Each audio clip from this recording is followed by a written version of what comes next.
Hello everyone, this is Eric and I welcome you to the webinar. Today our focus is going to be on getting high quality test data for a variety of different points in the PADnet testing process. If you have any questions throughout the webinar, please type them into your GoToWebinar chat window and they'll be addressed at the end of the webinar. If at the end of the webinar I'll also unmute everyone, so if you'd prefer to ask me questions directly, you certainly will have that opportunity. If you think of any questions after the end of the webinar, the customer support phone number and email address are at the bottom of every slide. I encourage you to reach out to us with any questions that you have. So we're going to be covering a variety of points on both the arterial test and the venous test. In the arterial test, we'll be discussing some difficulties that techs sometimes have with the PPG probe, how to select the return of flow in pressure tests, what happens when you violate some of the procedures in terms of getting waveforms, and what to do if you get a non-compressible error. In terms of venous tests, we'll be discussing proper dorsiflexion procedure, how to calculate venous refill times, and where to place the cuff. And we'll also be going over a technical problem that is very common for PADnet.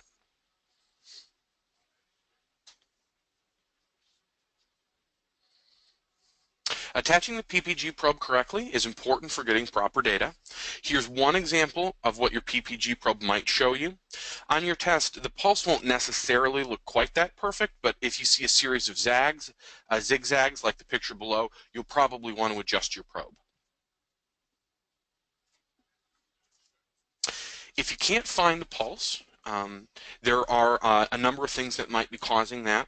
The first thing you're going to want to check is whether or not the PPG probe is plugged in. The system's not going to alert you if if the PPG probe just isn't connected. So if you're not seeing anything at all, like the top picture, you're going to want to check that first.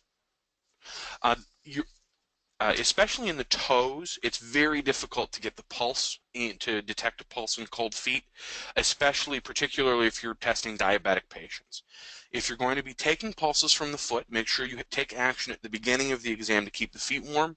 If the patient has loose socks, you can leave those on until the PPG probe needs to be placed on the toes, or else having a small blanket or a towel to cover the feet and keep them warm in a chilly room will make it easier to get a foot pulse. Make sure the probe is nice and tight. If light gets in to the light sensing portion of the exam, you're going to be able to see a jagged, irregular pulse like the bottom image or like the bottom image on the last slide. So make sure that the pulse, the shiny face of the PPG probe, is flush against the skin. Because the PPG probe is only a light sensor and not a camera, it's actually pretty robust, but if there's visible damage to the lens, like a big crack or a divot, it may be the cause of problems in terms of getting a proper pulse. And then the last thing is to check where the PPG probe is located. So on the hand, there are a lot of good options. In our opinion, the best option is the first or second, the pointer finger or the middle finger on the first digit facing toward the palm. Alternatively, if you're having difficulty there, any finger where you're going to be able to get a fingerprint is also a good option. The reason we prefer the PPG probe to be on the first digit is that and we'll discuss this at nearly every point in the process, but the system is actually very sensitive to motion, and even the small amount of motion that just exists because it's the end of the fingertips does create some artifacts in the pulse. So you're going to want to try the first two digits on the first digit on either of the first two fingers are going to be your go-to. If that's not working, you can try some other locations in the hand as well. For the feet, we would always want to use the great toe, and we would prefer the pad of the toe where you'd take a toe print. And this also pertains to the fingers as well. The sensitivity of the device is such that it only goes through about 1 millimeter of skin. So if the patient is highly calloused at the location you've picked, you're going to want to move it. If you're performing a toe pressure, it can be difficult in some situations to have the PPG probe and the toe cuff on at the same time, just because there's often not enough real estate on smaller toes. You can place the PPG probe underneath the toe cuff if that makes it easier for you. That works perfectly fine. If you want to place the PPG probe on the big toe and it's not working, and you can use any of the other toes to detect flow as well. It's often a little bit tricky because there's just, on smaller feet, there's just usually not enough room. But if they work, that's great.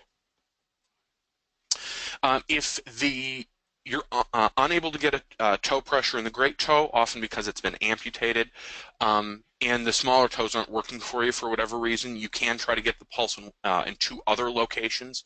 The first is the dorsalis pedis, which is at the top of the foot, the top picture here.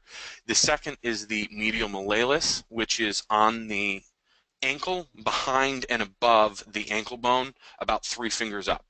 You can use, you can either tape it on like we've done in these two pictures. You can use double-sided tape and simply apply the sticky end to the probe face and simply stick that directly to the skin. That works just fine. Or if you have Coban wrap and that's available, you can use Coban wrap to keep that flush with the skin if you'd prefer.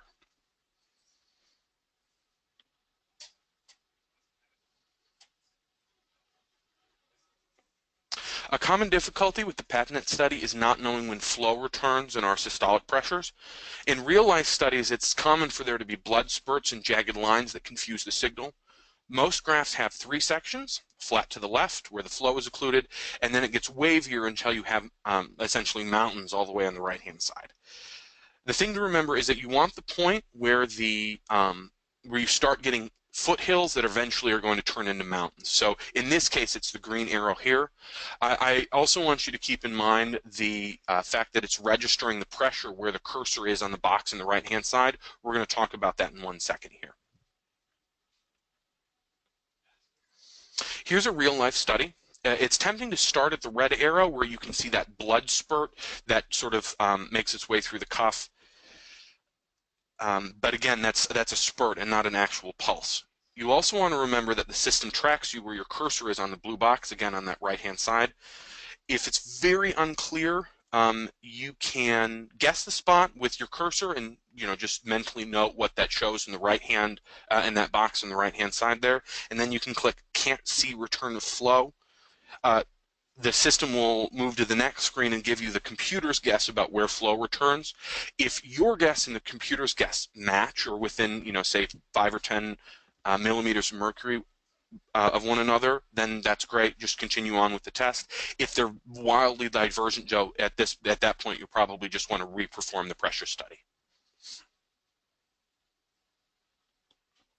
I did mention this earlier. This is going to be a common theme, but movement is going to cause your data to come back as non-diagnostic. So if you have a chatty patient, just make sure that you remind them to keep quiet during the exam because motion is going to disrupt the study.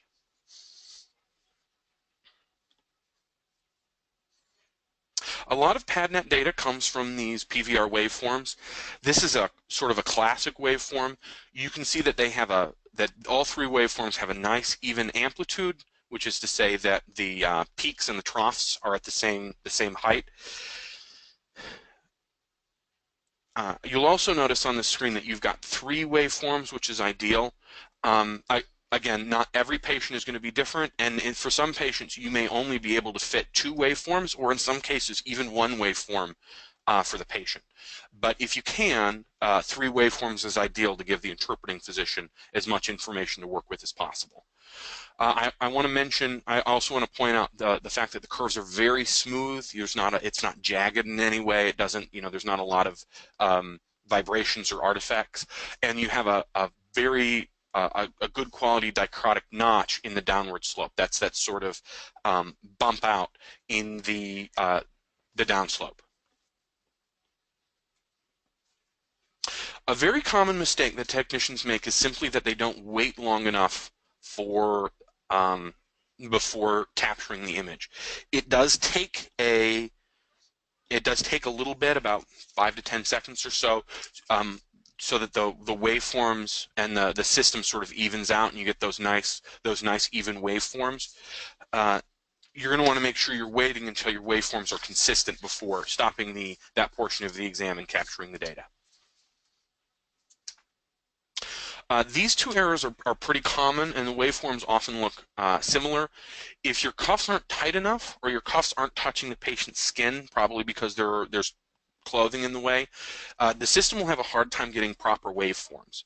As you can see here, they often look blunted or dull with very low amplitudes. So you're going to want to make sure when you tighten the cuffs that you can, that the normal test is you try to fit 1 or 2 fingers in between the cuff and the patient's skin. If that's really easy to do, you're going to want to tighten the cuff up. And again, you want the cuffs directly against the patient's skin. You don't want clothes in the way most of the time. So just because the system's going to have a hard time getting pressure, if your skin is denim. So make sure that the cuffs are flush against the patient's skin here. I did say that this would be a theme. Moving or talking, if the system is detecting vibrations for a pulse, so if the patient's talking or wiggling their toes, that motion is going to be a lot more dramatic than the cuff trying to detect a pulse through the patient's skin. So make sure that the patient remains still. Oftentimes, some offices like to keep the lights dim just to sort of remind the patient that this is quiet time.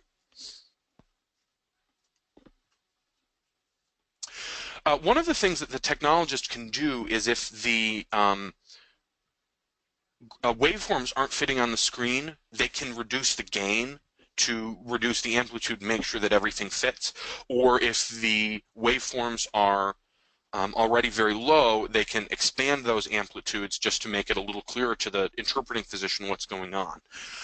And when you do that, you want to make sure that you do that on both legs. If the doctor is looking at the waveform, and let's pretend that these are the 2 waveforms here on the right and the left leg, they look very different to the interpreting physician, even though it's actually the exact same study, just the amplitude reduced. So if you have to reduce the amplitude, if you need to, that's perfectly fine. Just make sure you change the amplitude on the other segment as well so that they match. The way the system is calibrated, it can only take a max blood pressure of about 200 millimeters of mercury. If the system tries to measure pressure and is unable to, this is the error that you're going to see. Sometimes it's caused by movement or because the patient hasn't been resting. Personally, when I needed to get this image to come up, I got it by standing up and jumping up and down on that leg. But if the patient is resting and you're following all of the procedures, it's probably caused by the patient having very high blood pressure or calcified arteries in the ankles, and it's simply non-compressible in that location. If that happens, what you're going to want to do is you're going to want to click on the manual pressure. And when it prompts you for the manual pressure, you're going to enter a pressure of 201. And the reason for that is, like I mentioned a moment ago, the max pressure that the system can normally take is about 200 millimeters. So that's entering a manual pressure of 201 is going to signify to the device that there's something, that it didn't actually take a pressure there. So when it stores that data as 201, it's going to list as non-compressible, NC, on there. So if so that'll signify to the doctor that you weren't able, to the interpreting physician, that you weren't able to get a pressure in that area. Okay, we're going to move on to the venous portion of the exam. Another very common question that's brought to our attention a lot is how do I calculate the refill time? When you're clicking to calculate the refill time, you want to be able to, there's going to be 2 clicks. The first one on the left is the lowest point on the left, is the lowest or southernmost point on the exam, the point where as much of the blood is evacuated as possible. The second click is going to be the point where the study crosses the top red line. That's the baseline. That's the point where the blood is properly refilled.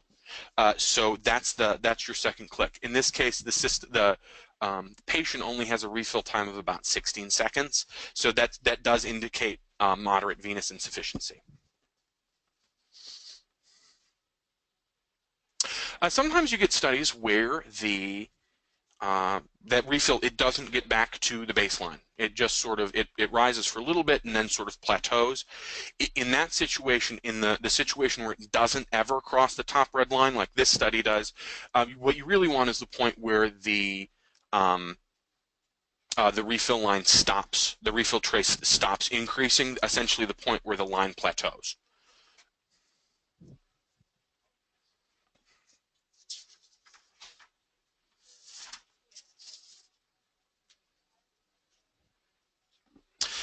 We're going to talk a moment about dorsiflexions, and then I'm going to show you what it looks like if the patient isn't doing the dorsiflexions properly.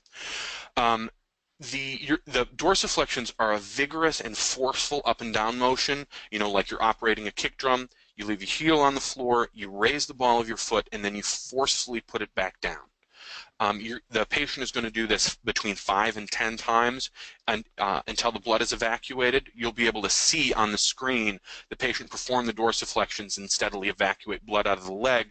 As the trace moves down below the baseline, you'll be able to see that blood being evacuated. Oftentimes the patient's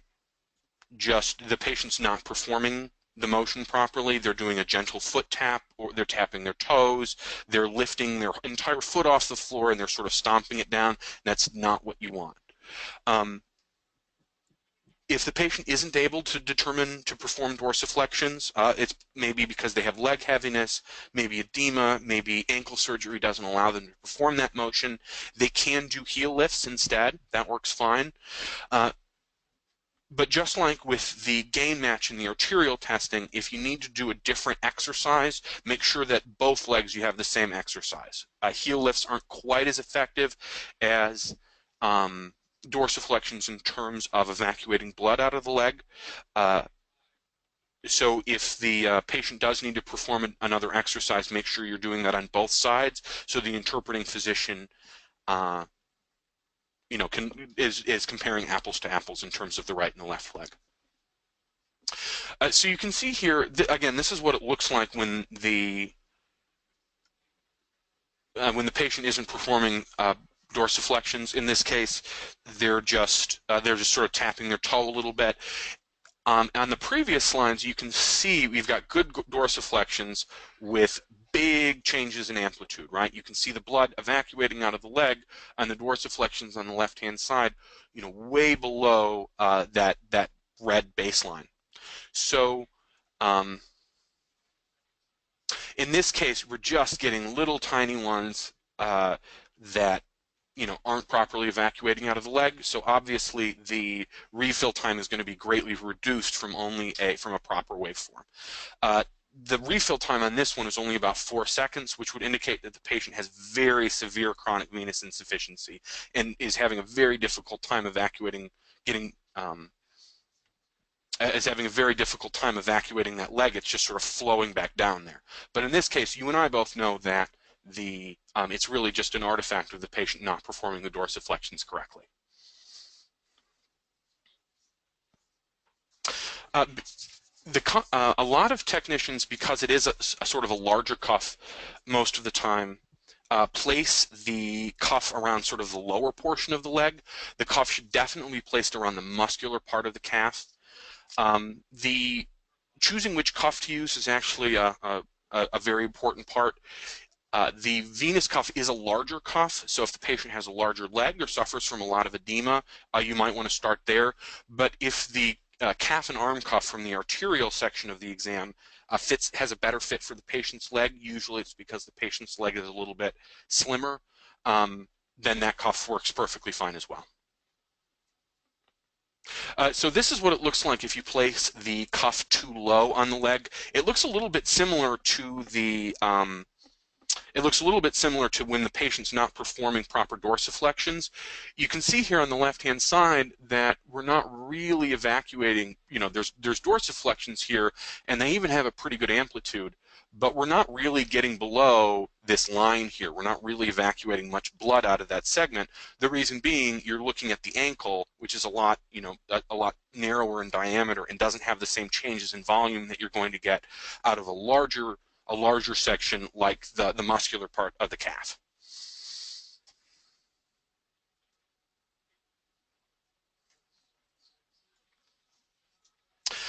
This is probably the most common, you know, the most common problematic performance of the exam is simply that the technologist doesn't wait long enough to stop the test. A normal refill time is between 20 and 25 seconds, and the technologist in this situation only let it run for 13. Other than that, it looks to me like a pretty good test. We've got very strong dorsiflexions on the left-hand side. We're obviously getting an increase in amplitude, but then after only 12 or 13 seconds, the technologist stops. So it hasn't at this point crossed the top red line. The line is obviously at this point still increasing. And so you want to make sure that you're letting the test run for the proper period before you're stopping the exam. I did say this would be a common theme, but patients who are talking while performing dorsiflexions, you're not going to be able to get proper data at all. This is undiagnostic and doesn't tell you anything about the patient at all. So I did want to take a moment out of the webinar to discuss probably the most common, most common call that we get. If you try to perform a test and that box is red, it'll let you move forward, but then on the next screen you'll see that red box as well, and you won't be able to proceed.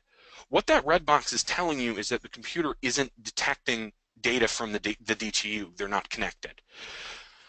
So when you see this, most commonly this is a hardware issue of one kind or another. So you're going to want to make sure that the device is plugged into the wall. I know from experience that it's because it's on a cart and you move it up and down the hallway, it can be easy to forget to plug it in or easy to forget to turn the device on. So most commonly it's one of those two issues.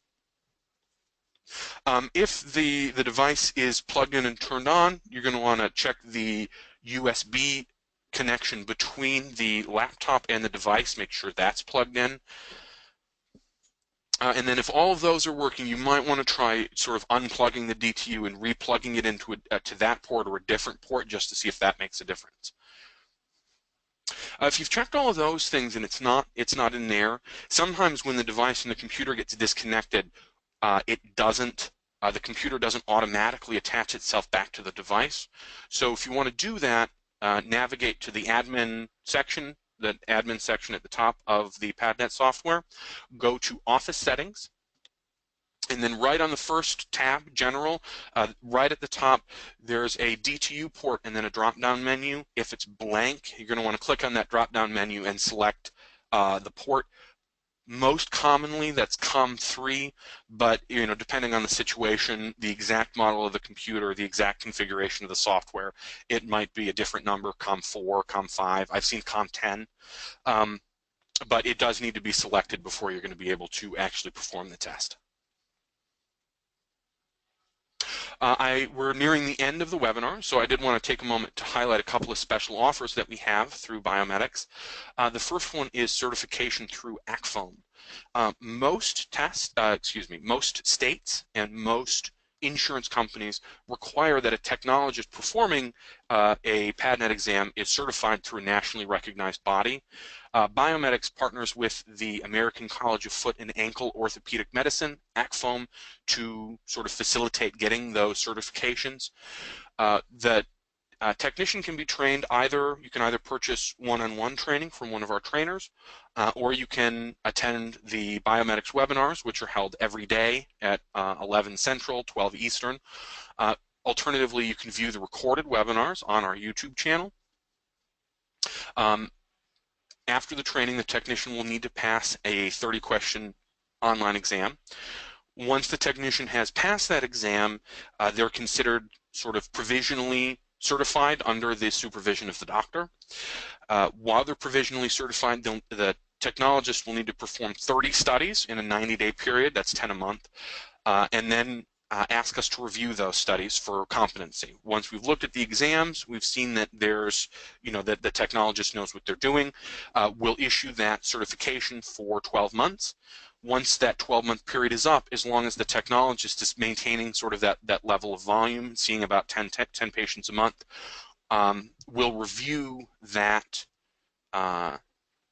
technologist's last 5 to 10 tests, make sure that they're still maintaining a high level of quality as well, and then reissue that certification for you, again, at no charge.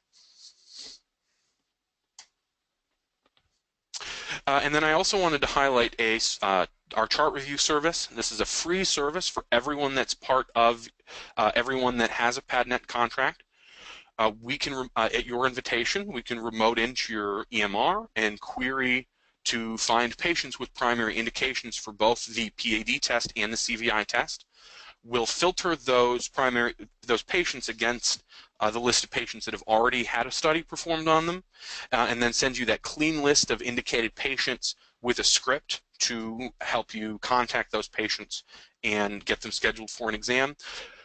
If we find at least 100 patients with primary indications, just to show our support for you and your medical staff, we'll provide you 1 month of free service at the same level that you've already got.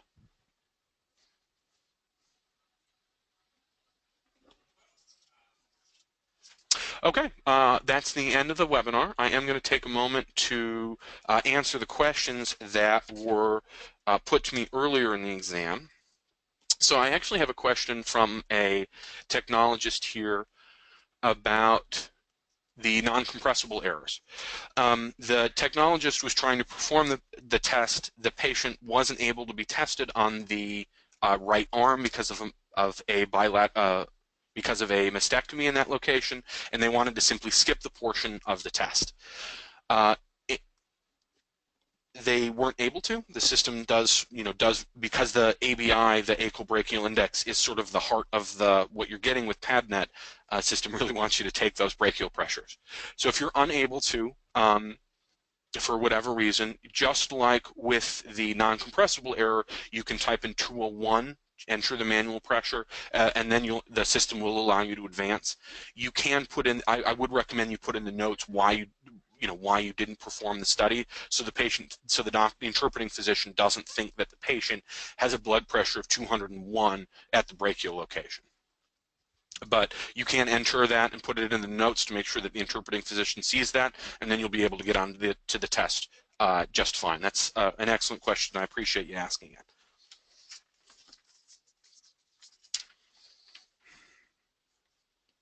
So I have another question here about asking for a little clarification on venous testing. So I'll take a second. I would recommend, this is something that's gone over in a little more detail on our venous webinar. So I would recommend that if you have any other questions that you attend our webinar, which is hosted every Wednesday on the venous testing, or excuse me, Tuesday is venous testing. So what we're looking at on this screen is the system, when you first start the venous test, the system takes a moment where it just sits there, and the patient is just sitting there still before it tells you to start performing dorsiflexions. What the system is doing is it's calculating the volume of the patient's leg, essentially. So it's calculating a baseline, which is this line up here. That's the baseline volume for the leg. When you're performing the dorsiflexions, you're evacuating blood out of the leg, and the leg is physically getting smaller, which the system detects. And then as it watches, as you're watching the leg refill, this is the trace moving back up until you get back to the point where you're at your baseline, where you were before you began the test. And so what you're calculating at these 2 points is literally where the time it takes once you've evacuated the leg, that's the left point, to where it reaches back to your baseline, that's the right point. That's why you're selecting both of those 2 locations. Another very good question. I appreciate you asking that as well. At that point, that's the only 2 questions I got in the GoToWebinar chat window. So at this point, I am going to unmute everybody. So if you'd like to ask me questions directly, you certainly may. Does anybody have any questions they'd like to ask me directly?